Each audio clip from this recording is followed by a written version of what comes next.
I'm going to break the wheel. When I'm queen, I will create a new order. People are going to compare. They have my son! My wife and son are dead! If we try to go in and make Game of Thrones Mark II, I think everyone will be horribly disappointed. And this is a new, independent thing. And it's a different story with different actors, with sort of different people making it, with the same ambitions, but it will be different.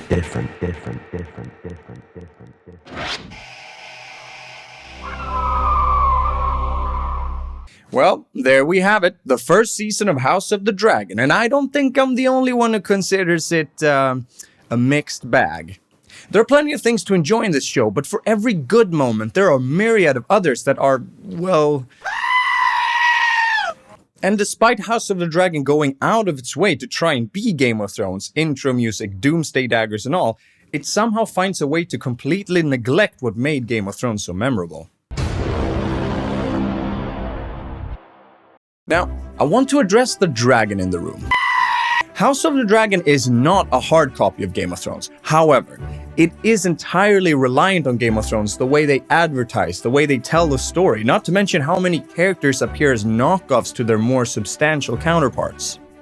You could argue that House of the Dragon tries to be different, but underneath all that CGI, it has the same goals, they just take more shortcuts to get there.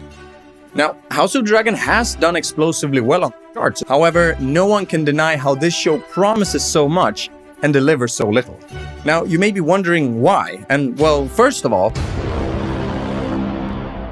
George R.R. Martin's Fire and Blood is not a fully fleshed out story like A Song of Ice and Fire, and is thus harder to adapt. But that is no excuse for a bad adaptation, especially given the deep coffers of HBO. And despite having access to the successful formula that made this all possible in the first place, the writing in House of the Dragon is watered down and just about as on the nose as is humanly possible. You must have your reasoning in plain language. House of the Dragon fails to set the kind of personal stakes needed for the story to grip the viewer and make them care about the story. The relatability of a woman fighting for her right to the throne doesn't work because Rhaenyra doesn't fight for it throughout the show. She's pretty much just there for the right up until her father dies. Wait, not that time. No, the real one. There we go. Imagine watching Game of Thrones, but only the parts featuring Sansa. No offense to the smartest person that ever lived, but the characters in King's Landing are so far removed from the world around them that we often forget how much work the other narratives are doing. In addition to the spoiled kids in their castles, Game of Thrones also had murder mysteries, banished royalty, and the White Walkers looming, amongst other things. House of the Dragon's war over the succession is done in an interesting way, but the drama rarely enhances the story directly, nor does the cinematography, the filler plot lines, or the many times Rhaenyra acts like an entitled little shit. And instead of weaving the themes into the narrative, characters are made to blurt them out without any resemblance of finesse. How romantic it must be to get imprisoned in a castle and made to squeeze out to heirs. Let's take a look at some stats. The first season of Game of Thrones hits a total word count of roughly 46,000. Meanwhile, House of the Dragon only manages around 36,000. And to make up for the 10,000 word disparity, House of the Dragon ends up with some painfully slow conversations. Daemon and Rhaenyra were seen together in the bowels of a pleasure den.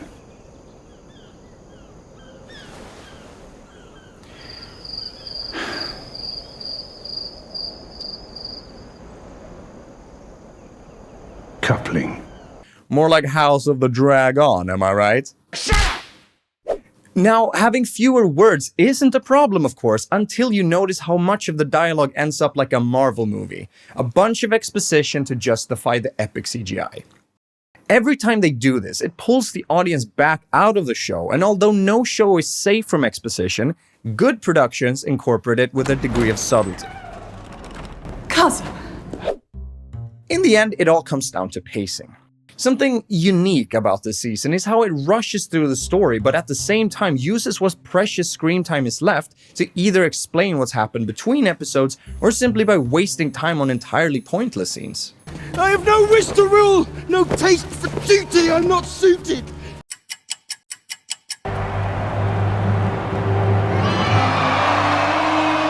Can you guess which episodes didn't have to play catch-up?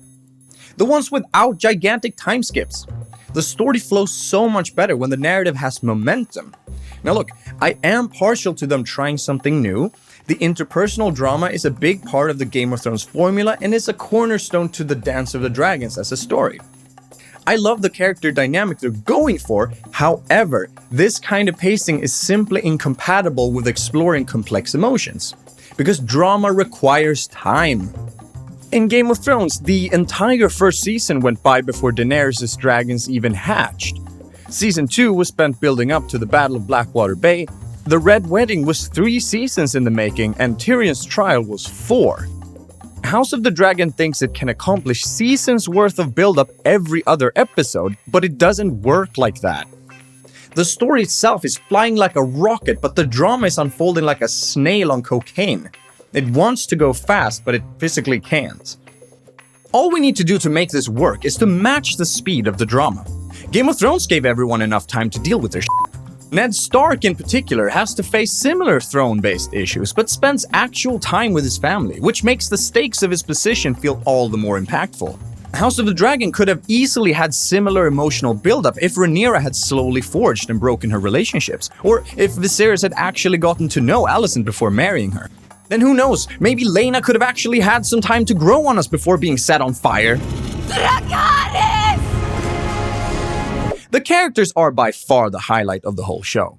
And by the characters, I mean Daemon. I mean, just look at him. The man's not even talking and still carries the scene. And while the cast is nice and diverse, the characters are not. They're all connected in the same way and all want the same thing. Or, in Rhaenys' case, don't want that thing. I don't want it. It is widely agreed that one of the killers of Game of Thrones was how its characters stopped being characters and degenerated into mere plot devices. This is also very much the case in House of the Dragon. The characters simply lack personality. Okay, there's Daemon, but one evil man cannot fill the shoes of an entire cast. The point is, out of all the conniving, self-interested characters, only Daemon actually fulfills that role adequately. Now, we are supposed to hate some characters, but if you hate all of them, there's a problem. Game of Thrones let their characters be dynamic and conflicted. Even the ones we hated, like Tywin and Joffrey, had distinct attributes to latch onto. The cast was also balanced out with someone to root for, like the Starks and Tyrion. Now, who the hell do I root for in House of the Dragon? Daemon? Oh, I forgot about that.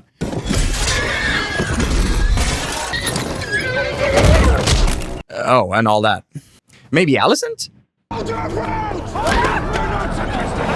Son of a bitch. Rhaenyra?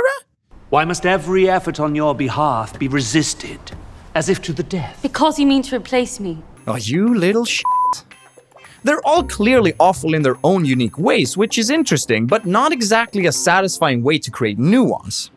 There were several opportunities to create redemption arcs, but no. We're just left to kinda hate them. Now, I'm not saying I want a bunch of goody two-shoes running around. What I do want is to be convinced by their motivations, which conveniently brings me to... Before Aegon's death, the last of the Valyrian pyromancers hid his song in the steel. Here we go. The fact they even tried to justify the way Game of Thrones ended is bad enough, but it doesn't stop there. Character motivation in this show is limited to one of two things: gaining more power or preventing someone else from gaining power. Now, we do have a few characters with alternative desires, but even those don't go much further than sex or family, or having sex with your family. Regardless, everyone is caught up in a stagnant power struggle that doesn't really kick off until episode 9. Although some characters have their motivations tied to relationships, they're all quite poorly constructed. Take Kristen and Rhaenyra. Were they in love? Was Rhaenyra using him? Is Cole simply insane? I don't know. They have sex that one time and we're suddenly supposed to believe that honorable, rock-steady f***boy Kristen Cole wants to run away with her? Considering how nicely their friendship and sexual tension was built up to, you would have thought it might lead somewhere, but in the end, they skip past whatever their affair was supposed to be, right to the part where the relationship turns sour with a nonsensical misunderstanding. So you want me to be your whore? And murder. Then there's Rhaenyra and Alicent. They have a pretty basic friendship, which is all good and dandy, but when convenient, the show pretends they used to be super tight BFFs to artificially inflate the tragedy of their fallout. And they do this all the time. Let's not forget how Viserys keeps banishing Daemon only for him to pop back the next episode like nothing. Or how Rhaenyra and Viserys resolve the same problem over and over, and as mentioned before. What we need to make this actually work is active characters. Every character acts like a McDonald's cashier taking orders after their shift has ended. They're passive-aggressive and almost refuse to be active in the story. Except Daemon. We like Daemon, because he gets done. All in all, it takes way too long for anything to actually happen, and the payoffs can only be described as too little too late. Just look at how Ned Stark investigates Jon Arryn's death, or Daenerys taking control of her tribe. Their goals perfectly complement their actions. Rhaenyra wants to eat cake and neglect her duties, then she wants to be queen, kind of, so she seduces her uncle and her guard and yells at her father. It doesn't complement her goals of being queen, nor does it drive the story forward, like in the cases of Ned and Daenerys. Alicent wants peace, I think? Or is it murder? It really depends on the episode. And what did she do? She wore green at a wedding and accidentally stabbed the princess? Notice also how the show has gone out of its way to make several characters more passive compared to the book, replacing intention with happenstance. Ask yourself this. Which one do you think is more interesting? Criston Cole murdering a political threat or accidentally pushing an old man too hard? Aemon hunting down Viserys like an animal or a scary dragon prank gone too far?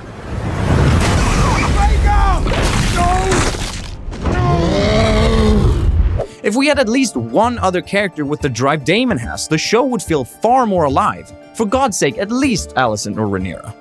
I mean, look, you could have Rhaenyra committed to properly chasing the crown, and Alicent could take more initiative in opposing Rhaenyra. We just want anything to actually happen, you know. But what are you waiting for? I don't know, something amazing, I guess. This is the big one, guys. Of everything in this show, Immersion is what really brought me to my knees. I want to love this show, but like a cheating boyfriend, no matter how many chances I keep giving it, here I stand, knee-deep in disappointment. To give the show credit where it's due, the background work has been phenomenal. Sets and costume design look great, actors look the part, however, a beautiful world does not equal an interesting one. And many of the ambitious locations introduced simply don't matter. If a scene can happen anywhere in the world, then it's probably not a good scene. Think of how many meaningful places we get to see in Season 1 of Game of Thrones. And what do we get in House of the Dragon? King's Landing, and yeah, that's about it. The rest of its locations don't actually provide any real depth to the world.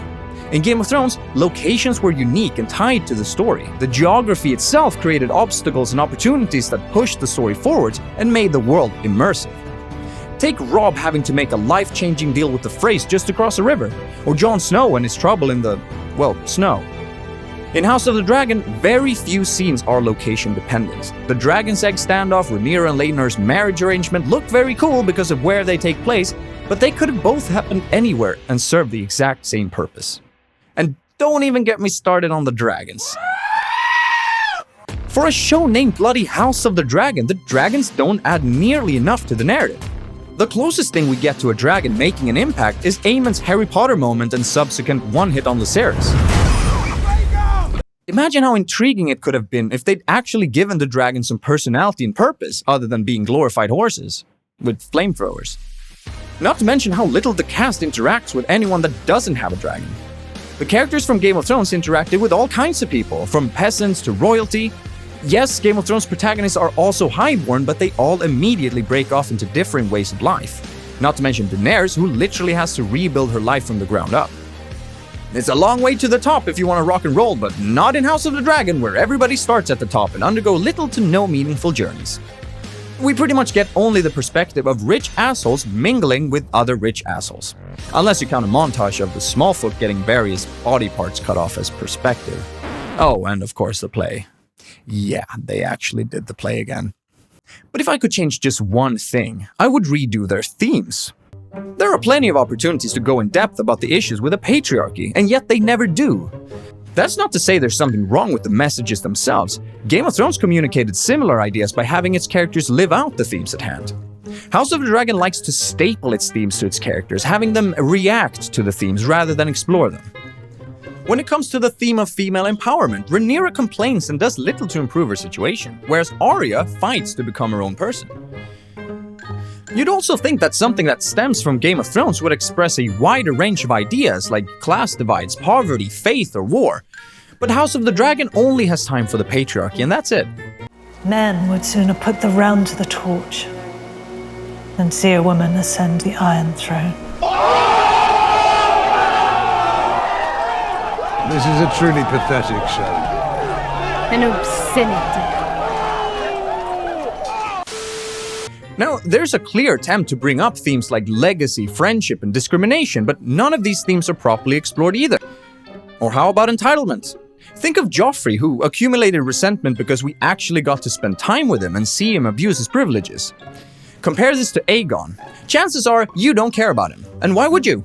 To truly affect the grand scheme of things, he would need to be relatable and detestable, but unfortunately, he's neither. The problem is, we never actually get to see Aegon do anything. We get to see the consequences of his actions after the fact, but even then, it doesn't affect the narrative or any, named characters. Wouldn't it have been so much more interesting if we got some insight into his mindset? I want to experience the reasons to hate him, not just hate him from afar. House of the Dragon has a lot going for it, as can be seen in the development of Aemond, or just about any scene with Daemon. If they keep that up and provide a similar amount of depth and substance to all characters, Season 2 could be really interesting. But House of Dragon also spends so much time pretending to be more than it is. The show achieves what it sets out to do, but only just, and mostly due to a strong second half of the very last episode. And people giving it good reviews probably do so because they don't want to seem like a nagging troll on the internet. Why aren't we cutting away? Hey! So, how could they have done it better? Well, I'd propose two options. The first would be to just follow the Game of Thrones formula and kick off the first season after the big time skip. This way, they can go straight to the interesting stuff. There would have to be some flashbacks and exposition to compensate, but at least it would be surrounded by actual plot instead of filler. The second option would be to commit to the drama and have the entire first season revolve around the young Rhaenyra. It would tell a longer form story with more build-up, allow for more seasons, and make more money, and still pull in the Game of Thrones crowd. It's a win-win either way. In the end, it's a matter of priority, substance or spectacle. And House of the Dragon did what so many of us were worried they'd do. They copied the wrong half of Game of Thrones.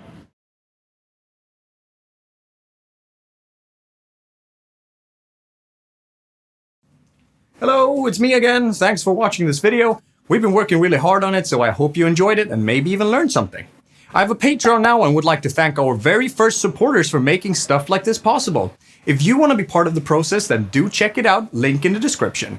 We're figuring things out as we go along, but every bit of support makes a difference. Thanks in advance.